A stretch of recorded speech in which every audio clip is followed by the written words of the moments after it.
Welcome back to the Party with Strategy podcast solo episode. Diamond Cut the God in the Cut. On the couch. May even be why they call him Diamond Cut. I don't know. I wish. I don't know. Do you? I don't know. Do you? Make sure you subscribe to the YouTube channel. Please help the kid out. We're really trying to grow the channel, and you know, I know how it goes. I watch a million pods a day, and I only subscribe to about 3 YouTube channels. But those guys don't need it. They're already big and making money. I need it. I need your help. So please help me. Subscribe, like the video, all that good stuff. This full episode will be on patreon.com/partywithstrategy. $5 for 1 month gets you 4 bonus episodes. It's really the best deal in the city right now. So do that if you're enjoying what you're hearing and want to support the team. If you have been tuned into the past couple episodes, you know that there is a trending topic that I've been speaking on, and I do have updates about that. Thank you guys. Strat-Pack's in the building, of course, for all the support. Means everything to us, helps, and keeps us going. I will be speaking about on this episode my diet again, because I had some pretty bad things to say last week about that. NoFap, which I have not mentioned recently, although I am 13 days in. My platform mix that dropped today, the globalization mixes that I'm doing every single week, my residency at Celeste, disco music itself, and some shout outs. It's been a fantastic week. I've gotten my life together. I've I talked about last week how it was it was the big hoorah, it was the big celebration, it was the last the last something. The last dance. The last dance. There we go. With my disgusting eating habits and my not giving a fuckness. So this week I did pull it together. I signed up for Macro Factor. I did some research on Reddit, which all the best scientists in the world are doing. Found a good caloric intake app that works for me. I set it to what I'm looking for. I'm trying to drop 3 pounds a week, shredding for the wedding, getting ready for summer. You know, it gets a little hot on that disco floor at Celeste, and it's just going to be nice when I'm able to take my shirt off in there and have a nice 2-pack with a pack of cigs. Speaking of packs, wait till I get comfortable enough to smoke in there. So you're getting healthy to smoke. Nice. Yo, 3 pounds a week is insane, though. It's a lot. Yeah, I'm eating about 1,600 calories a day on, well, really like 17 on 50 carbs, whatever the fucking plan is. I don't know. I got to look at my phone. On Sundays, I get a little extra. I did go to Buffalo Wild Wings last night, and I had some naked tenders. Take it easy. I had the naked tenders. I did count my carbs. I had 1 mozzarella stick, 2 onion rings, 1 boneless wing, just a little taste. I stayed within my range. I did my thing. I ate dirty, but also within the confines of what is allowed. And I had good fruits, and I hit all my macros, and that's what it's about. I feel like if I could just do that, like that's my thing, is like binging. Like I'll fucking I'll fast for 3 days, but then I'll order 3 pizzas and just max after that. So if I can do like a controlled version of that, if I can eat clean and stay on track 6 days in a row, and then on Sunday binge with like a nice, a burger and some fries or something, but it's within what I'm still working with on the plan, I feel like I'll be able to take my bad habits and use them to my advantage rather than watch them destroy me in real time. It's like what's that commercial that comes out on YouTube on the ad where it's like that dude that's like super jacked, and he's like, oh, the bodybuilders from back then. Yeah, the Asian guy. No, it's the white guy. He's like, it's not paleo. It's not, and he's with that doctor that had his show on TV. Dr. Drew. Yeah, or he's Yeah. like, oh, this is a secret. I like eating donuts. I like eating pizza. And I'm like, bro, I wish I could believe that, but I also know myself, and I know it's not going to be just like a donut here or like a burger at the end of the week or a slice of pizza. It's Well, like, you can't. I mean, bro, it does feel nice to be able to eat that and not feel guilty about it. Because the guilt, I think, is what kills me more than anything, bro. well, it's excessive because like I'll have a slice of pizza and I'll be like, that's good. But then I'll be like, I could do a second slice, and that second slice is the third slice, and then I'm eating half the fucking pizza, and then that's when the regret sets in. But what where I'm like, saying is you fuck. can plan to eat that half a pizza and it'll be fine. You just stay low. You eat some blueberries at the beginning of the day. You have maybe a little hard-boiled egg. You keep it low-cal, 200, 300 calories, and you just wait till dinner time, 6, 7. Get go your to town. pizza, eat the half that you want to eat. Enjoy it, though. You know, that's another thing that I don't really do when I'm fucking binging. I get in like feline attack mode. Like my mind Scarfing is that just shit taken over by the thought of doing bad things. I'm in just this weird fucking like food assassination. Everything else goes away. It doesn't matter. I'm going to fucking McDonald's and I'm gonna max and I'm gonna hate myself after, but I'm gonna do it. And I don't even really get to enjoy it because it's not about enjoying the food. It's just about being a bad bear. I'll fucking start eating in the car. I'll finish half the food in the car before I even get home to like sit down and lay it out and like, you know, put the right condiments on it and get the right ratio of fries to burger every bite and watch something on TV and like really enjoy the experience. If I even did that, I feel like it would be more helpful. I'm just like, I'm going in. I'm being bad. I'm doing this, and then that's not even enough. I'm gonna go fucking get some donuts after. Like, it's just about the mission of being a bad bear. That's my biggest downfall is that I can't sick keep fuck. it. I'm a sick fuck. But hopefully this helps. And like any, you know, turning of a new page or leaf or whatever the saying is, I'm planning for success. What do they say? If you fail to plan, you plan to fail. So I got a journal where I'm able to keep track of everything. Wait, are you gonna be that guy that's been like going all around social media right now, where he's like waking up at like 4:30 in the morning? I'm gonna start a morning routine. Yes, I'm getting some mouth tape. I'm getting the Saratoga. Journals at 4:30. I think it was Chris D'Elia. He was like breaking it down, and he's like, brother, why are you journaling at 5 o'clock in the morning? Like, what are you journaling about? Like the night before, like the day just started. What are he you was saying, what are you waking up at? He's like, you're doing this at 4 a.m. Like, it's not even that day. It's still yesterday. Like, what are you talking about? You're not even journaling on the right day. It was pretty funny.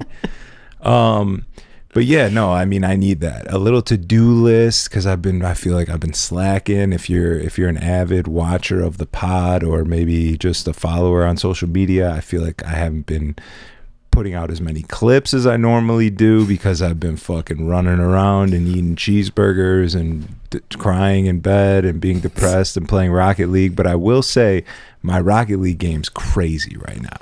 I've made more progress in Rocket League over the last 3 weeks than I've made in the last 3 years. I'm like kind of nice right now. Like, I'm ready to challenge anybody. I will play anybody in Rocket League right now. I'm nice with it. So what you're saying is drop gamer tags down below in the comments? Something like that. Yeah, I mean, fucking get in there. If you're on Rocket League and you're ready for a little taste of the kid, drop your comment down below. Let me know what your name is. I'll add you. You don't even have to add me. I'll add you. You drop your name in the comments, I will go add you. So yeah, I'm on Macro Factor. I got my journal / to-do list, making sure I'm writing down, all right, took my vitamins today. I had that Buffalo Wild Wings yesterday, so I'm like, I felt good this morning, but not as good as when I was just straight eating clean. So like maybe instead of Buffalo Wild Wings on Sunday, I'll go to Chipotle or something. Might make me feel a little bit better. I don't know. We're dialing it in. Wait, are they closing? I keep hearing that shit. Chipotle? Yeah. There's no way. I keep How hearing in that. the world would they close? They're charging $15 for a burrito with 3 ounces of chicken in it. Not only that, but the fucking guac went up. Yeah, dude. the prices are up. They're fucking making guap. If they're closing, it's because they've Coli break? cashed out. I mean, if they're closing, they can't make any more money. They've made all the money they could possibly make. They're just closing because they're done. They beat that game. We've sold On to enough something burritos. else. Yeah. No Fap's been nice. It's been real nice. I needed that. Clear mind. I needed that bad. It's just it's the same exact thing as the food. It's just like this fucking You're like, tunnel vision, like this is what I'm doing, and it's not even about the act of like being horny or anything. It's just like this weird fucking thing.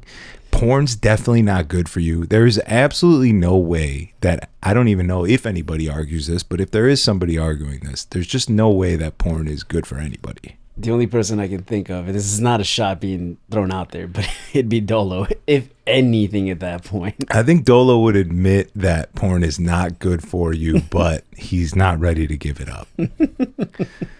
Dude, you're like one step away from just reaching a new nirvana, and I think it's veganism.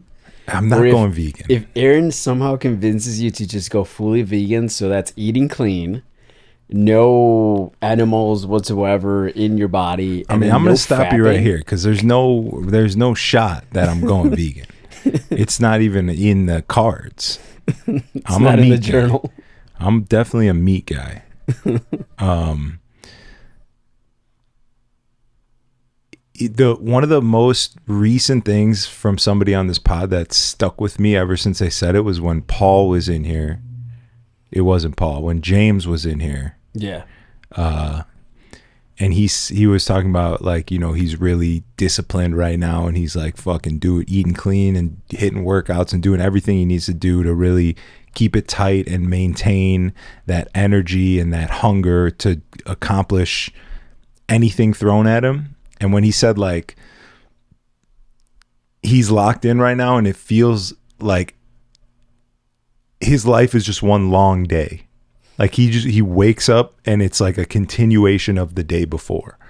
That shit just hit me. It stuck with me because I've felt that before. Like when I was in Houston, I was fucking dialed in, eating right, stretching, working out, doing everything. That's exactly what it felt like. There was no question of like, I wake up and I'm like, oh God, I have so much to do. What should I do first? I don't want to do anything. I'm going to go back to sleep for an hour because there's just too much impending tasks of the day. There's none of that. It's just like you wake up and you're like, all right, let's get this shit done. Let's get this shit done. I know I got to do this. You're just fucking In the zone. on track, in the zone from the day before. And it really does feel like one long day. And I'm starting to get that. I can see that coming. 14 days in. I'm 13 days into no fap, but with this diet, I mean, I started this macro factor shit on Thursday, I want to say, so we're definitely not long into that. But those two coming together, my body detoxing from all the poison I've put in it over the last 3 months, it's all starting to happen, and I'm excited for it, and I'm really looking to keep it going. And if I do fail, you'll be the first to know. Well, that's what I was gonna say. I'm like, I think you should do like a month update of being like, all right, this is what it feels like. This is what I'm getting done. Yeah, and then seeing from there. Because maybe I'll even read you my journal. Well, I'm telling you, let's do a morning routine like that guy. Let's show.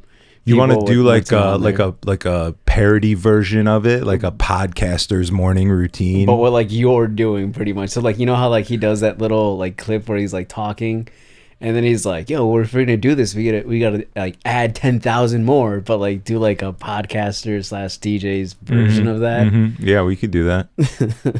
I like that. We could think of some funny shit. My platform mix came out today, March 31st, Monday, and I fucking worked my balls off on that thing. I worked hard on that thing between doing it in Ableton and doing some stuff live and going back and forth between Serato stems and Ableton stuff and scratching over the stuff I did in Ableton, and just like this huge compilation of all the skills that I've gained over the last however long, 15 years of DJing, 16 almost. Like, I really put everything into it.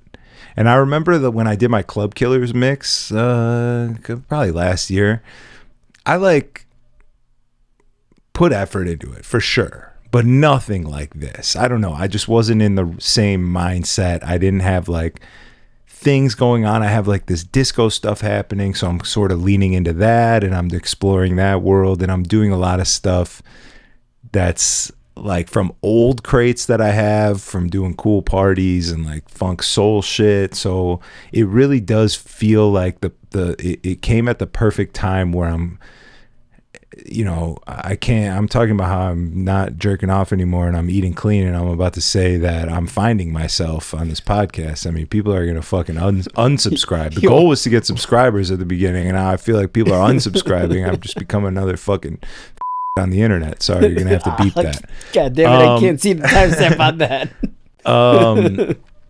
But yeah, like I really do feel like I'm finding myself in everything that's coming together right now, and like who the fuck I am and what really even got me into DJing, because obviously I did like the party boy thing forever, and that's just one version of it. There's so many different versions of being a DJ and like what actually brought you to DJing. Like that shit ends. You're kind of over that party boy shit. And I think some people are like, that's why they even got into DJing. So the whole thing might end for them. Like they're like, I'm over the party boy shit. I'm done partying. I don't want to drink. I don't want to be in the clubs, and they like move away from it. But as that happened for me, I was still tied to DJing so strongly because that was never the reason I got into it. Like I started DJing, I never drank a day in my life. I fucking got into DJing through music, and this is going to be kind of a hot take, but I wasn't introduced to funk and like soul music and shit through the normal entrance ways, which I don't even know what that would be really, but like Superbad, I fucking loved that movie so much, and so much of the soundtrack was funk. The first song as it starts, it's literally like the beginning. It's like the intro to the whole album, that, or I guess compilation of audio that they made into it. Because if you really watch it, thinking back, certain spots have that groovy, even if it's just like a background there's a beat. bunch of fucking tracks in there that are amazing. The Barcays have 2 tracks in there that are so good. Bump bump bump bump bump bump bump bump. That song that plays during the home ec scene. There's so much good funk and soul in there that like I love that movie so much, and those songs hit so perfectly in the scenes at the right time that I like love that music as well. And then getting into hip hop shortly after that and finding samples, and it goes back to like the funk and soul shit, and like that was the beginning of music for me. After POD was my first love, but after that, so it really does feel fucking crazy that I'm like getting into this whole disco thing. I go back into like some of the first gigs I had downtown were at Chuck's Manufacturing, I believe it was called, which was like a hotel bar inside of what hotel is it on Michigan Ave? It's not the Intercontinental, is it? No, not Intercontinental. It's like right across from the GCI station on Michigan Ave, but whatever. It was Yeah, I know what you're talking It about. was in there, and I'm like searching for disco music and shit, and I go into my Chuck's crate from 2015 or 14 or something, and there's all this dope music that I'm like, damn, I used to play all of this, like before it turned into playing Migos and taking shots off a girl's ass cheeks. Like I used to fucking really love this shit and play this shit, and it was dope. So it's fucking cool what's happening right now. I'm Dude, excited for it. there's a lot of them because like even when I told you with like the Dombrowski, Disco Dom, like he just randomly came up on there. But like even on the YouTube algorithm side of things, Barry Can't Swim.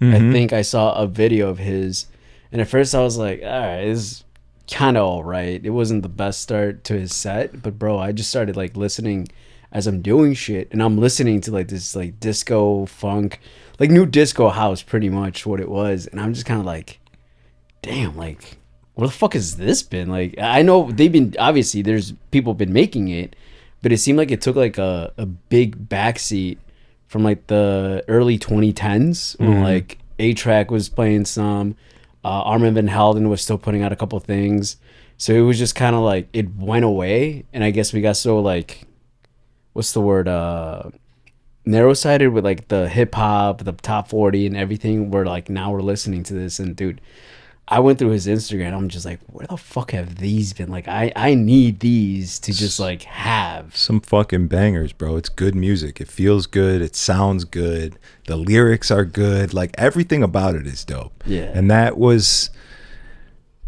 such a fun part of making this mix, was being able to take scenes from Superbad and tie them to songs. Like, you know, it goes in and out of these sound clips from the scenes, and then those lead into the next song, which has something to do with that sound clip, and it's all tied together. Dope.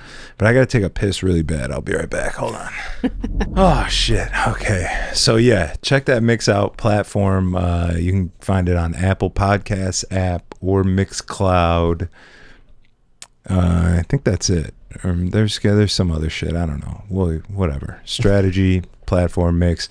After maybe next week after that, I want to release it on YouTube. I definitely want to fucking use this mix over the next like 6 months and get it as much shine as I can. I'm going to see if maybe the Club Killers guys want to put it out later in the year.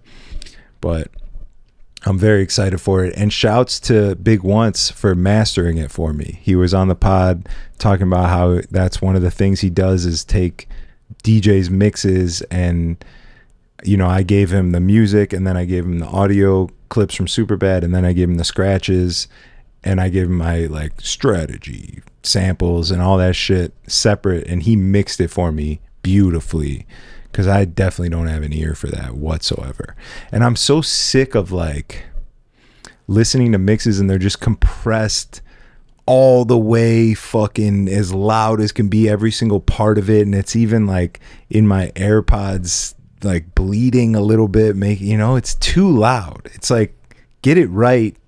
High volume is not necessarily good sound. You know what I mean? Most of these people are just kind of just drag and dropping a compressor onto the master, and then that's just it. Call it a day. I mean, I'm sure Ian is just fucking going above and beyond to make everything just perfect. Yeah, he made it sound great. And a lot of this music is old music, so it's recorded so dope, dude. The way that they have like the drums panned over here and the congos and percussion panned over here, and then like the guitars over here and the pianos over here, it really, you know, when you have headphones on, paints this fucking picture for you of these people really playing these instruments. It like brings you back to humanity. It's like this electronic shit is dope for sure. There's a lot of dope shit, but you also got to remember that all of those sounds are inspired by something that's a fucking human being actually did with their body.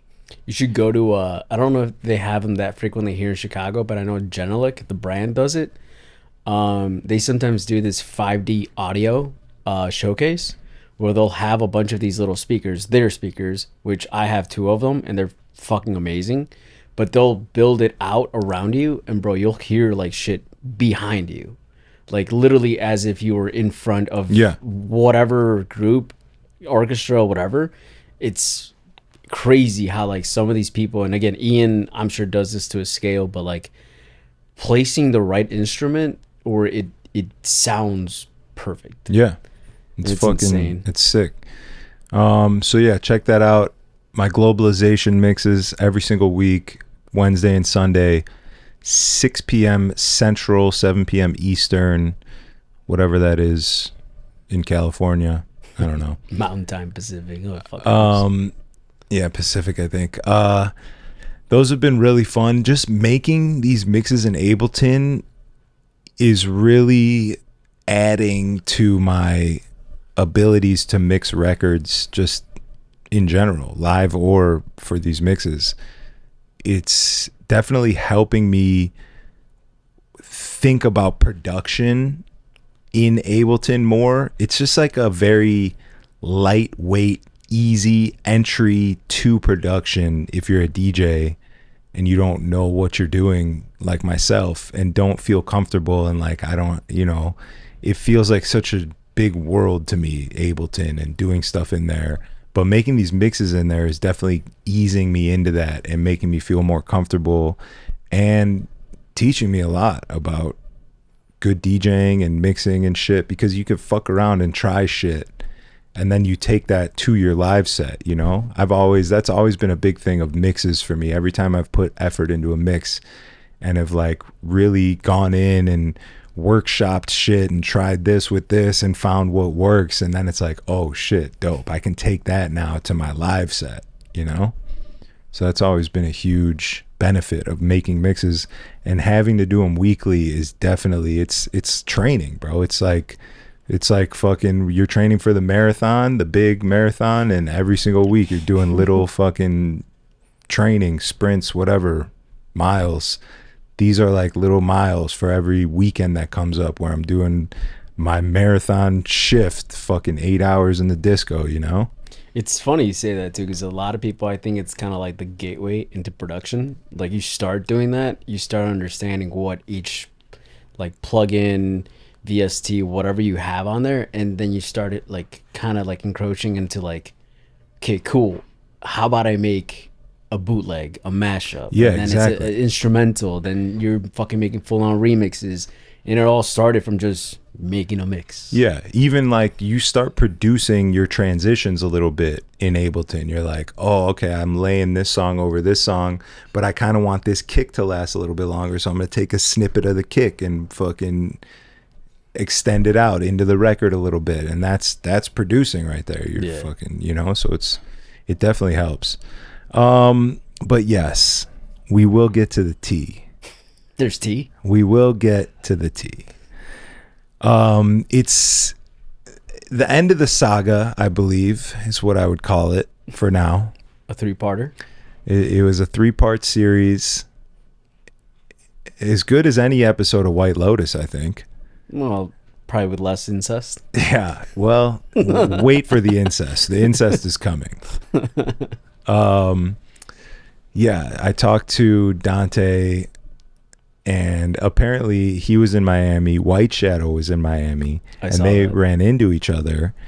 And he texted me and was like, I ran into White Shadow in Miami, and he told me like way more in depth about what you guys are doing over there, what his plans are, and like gave him the whole spiel. And he was like, I just want to say I'm sorry, and if you're on the road in the future, let's work something out to route stuff at John Boy's. And like, he apologized, and he definitely extended the olive branch and made things right, which was cool. So I guess I can't really hate on him anymore. That was fun, but he's done his part for now. I can't imagine that there won't be some sort of future issue with him or anybody. So stay tuned. The drama will continue at some point.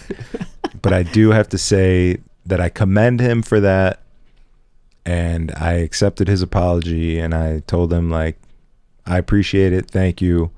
And yes, I would love to talk about anything whenever you want, so that was dope.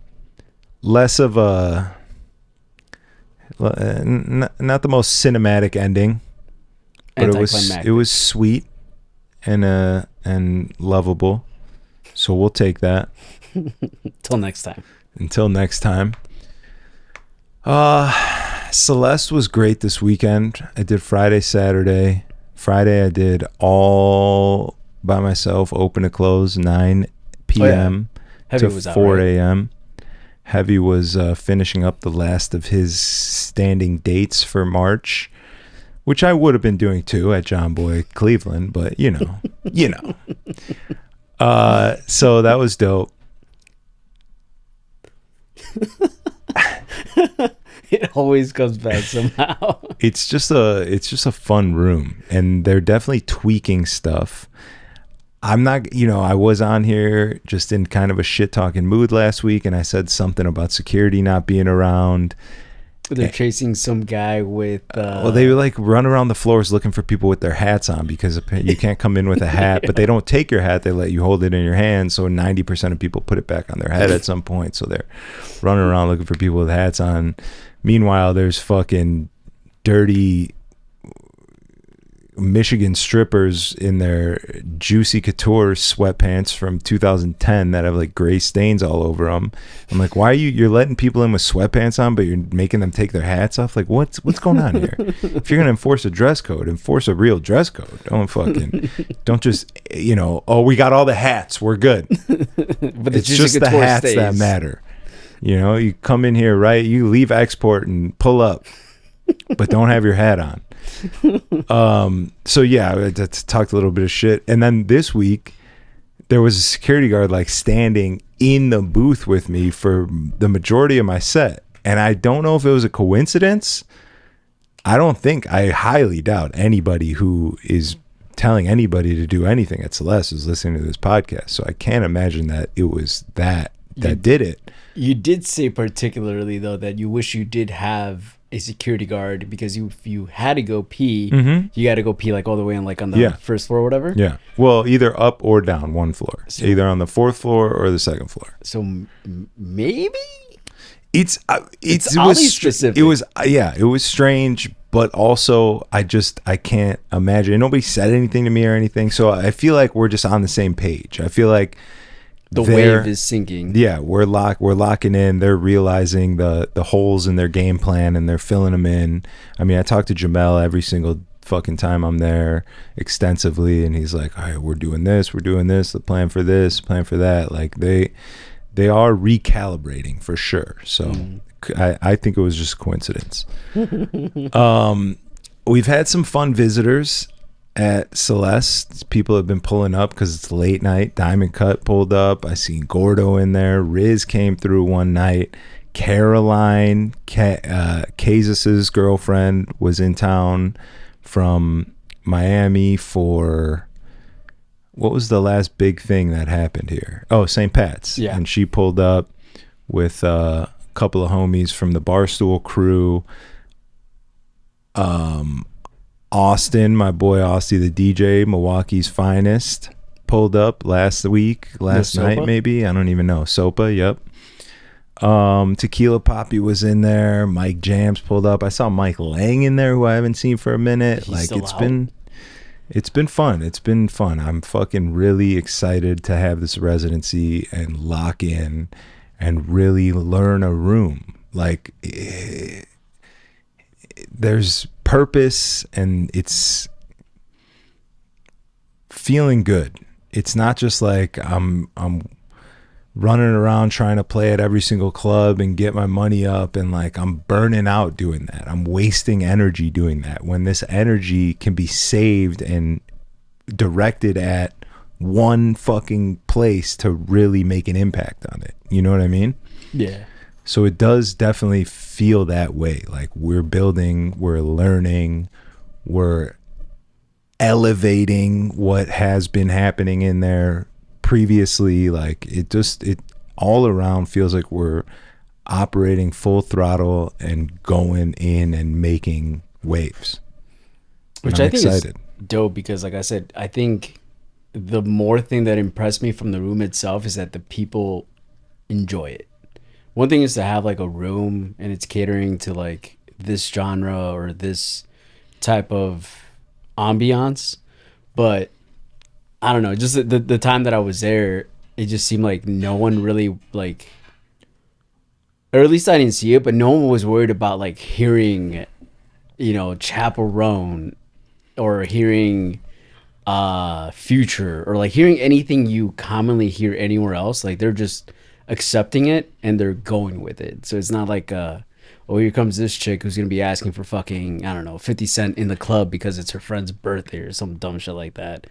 Which fine, but I think the music speaks for itself. Like when you played the Bad Romance one, it was just like another level. Like you can hear that song, but when you hear it in a different genre, in a different way, with a different crowd, like it just puts you in the right place. Yeah, there's some absolute 80s rock disco remix fucking bangers, bro. Yeah. DeSofer's got Lonely Heart remix that's so fire. Gosh Father's got a Wham remix that's dope as fuck. Some Disco Girls or something, which I think is a new group, just put out the Eye of the Tiger like disco version. It's so fucking sick, dude. Yeah, and I think that's what it's missing. I think that's why I personally at least like that, and the music as well too, is that it is, you throw in some classics in there, some Donna Summers and all that stuff in there, but like, I don't know, just the fact that you're introducing these people, like you could essentially be changing someone's night there.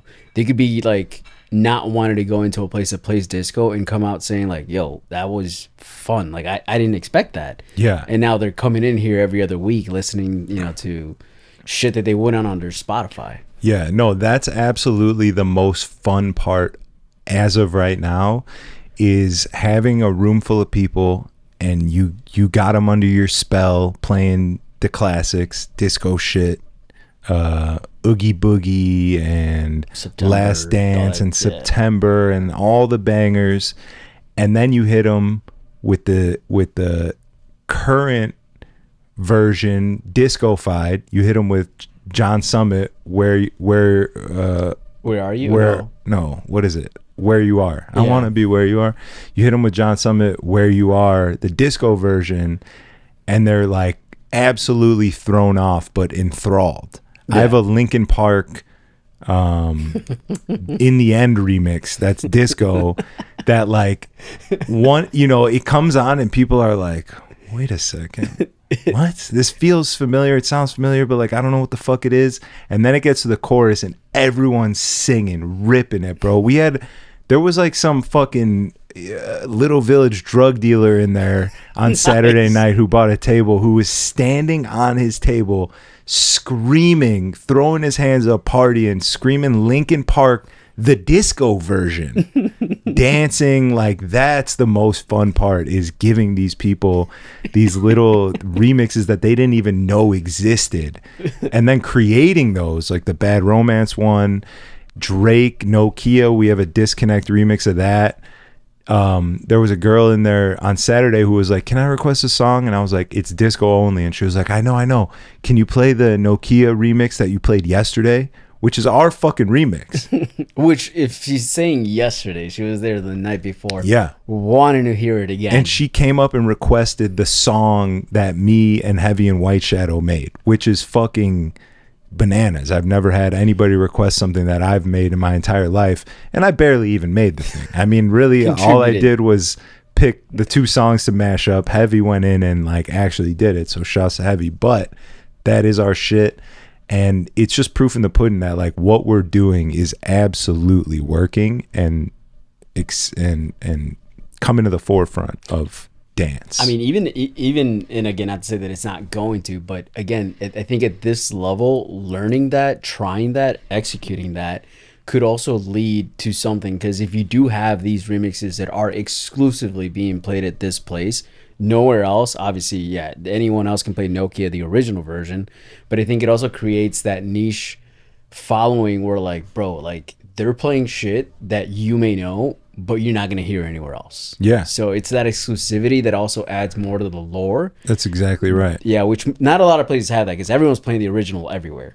But when you go in there, you're like, wait, they play disco and they play like hot new shit that's also disco? Like, nah, we got to go over there, Yeah. We're also tending to this room specifically. Yeah. Like me and Heavy will spend 20 hours in there over the weekend, and then get together over the week and be like, all right, what songs would you have liked to have been able to play? Let's make disco versions of them. Yeah. And then get together and we're updating the catalog. So like that is the benefit of having a resident DJ that I feel like people are missing. People don't understand that. If you have somebody that's locked into a room who's also absolutely locked into their career and what they're doing and is putting work in outside of just partying with people and drinking and doing cocaine and all that shit, like you have somebody that's creating specifically for your room.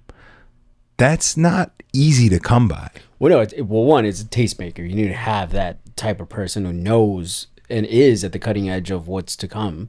And even at that, I always think of it like kind of like, I don't know who you told me, but you told me someone had made the playlist for this place that was just like banger after banger after banger. I think it might have been. I think it was White Shadow for Ramen-san. Yeah. So imagine you have someone who can do that for you on a daily basis, but having that person there the moment of making it in the moment. Exactly. Yeah. That shit's crazy. Yeah. The residency thing has been quite the talk of the town.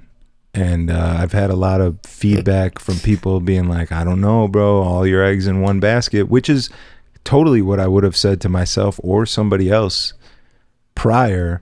But there's so much working behind the scenes and like with what we're building and gonna release and these edits and these remixes and White Shadow's making originals. And like this motherfucker has a plan, bro. And I've joined his cult. Is probably the easiest way to say it. He has absolutely sold me. The disco cult? Yeah. So side by side with the disco Illuminati? Yeah, I'm excited. Shouts to the disco Illuminati, my boy manager Mike. He's out here, dog. Dude. But yeah, so that's the update this week. Thank you guys for joining us. Thank you for watching. Thank you for supporting Strat-Pack's in the building. Let's go, champ.